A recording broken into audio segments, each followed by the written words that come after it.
చిన్నప్పుడు పిల్లలు ప్రిన్సు సుహాసు చిన్న వయసులో ఉన్నప్పుడు వాళ్ళు చదువుకోవాల్సిన సమయం ఉన్నప్పుడు చదువుకోకుండా బయట ఆడతారు అనుకోండి. నేను ప్రిన్స్ యొక్క చెవు పట్టుకుని లోపల తీసుకొచ్చేవాడిని. కూర్చో అంటే ప్రిన్స్ కూర్చోనే లోపటే సుహాస్ వచ్చేసేవాడు, పుస్తకాలు తీసేసేవాడు, చదివేస్తూ ఉండేవాడు. మీకేం అర్థమైంది చెప్పండి? వీడిని శిక్షిస్తే వాడు సెట్ అయిపోయాడు. ఎందుకు దేవుడు శిక్షిస్తాడయ్యా అంటే మిగతా మనము సెట్ కావాలని. అందుకే దేవుడు సంసోన్ని శిక్షించాడు, దావీదును శిక్షించాడు, యాకోబును శిక్షించాడు. వీళ్ళందరినీ గూర్చిన శిక్ష బైబిల్లో లిఖింపచేసిన కారణం తెలుసా?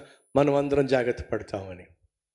ఇంత గట్టిగా, ఇంత సూటిగా, ఇంత స్పష్టంగా దేవుడి దినసేవకుని ద్వారా ఈ వాక్యాన్ని ప్రకటించడానికి కారణం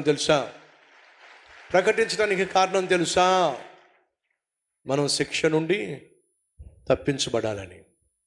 ఎందుకు ఇంత సూటిగా దేవుడు బైబిల్లో ఇవన్నీ రాయించాడో తెలుసా?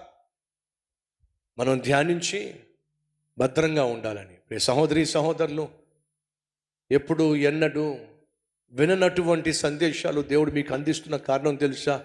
మిమ్మల్ని ప్రాణంగా ప్రేమించాడు కాబట్టి. ఈ సత్యాన్ని తెలుసుకున్న తరువాత అయినా పాపము చేయడానికి భయపడతారని, పాపము జోలికి వెళ్లకుండా జాగ్రత్తగా ఉంటారని, ఫలితంగా మీ కుటుంబాన్ని మీరు కాపాడుకుంటారని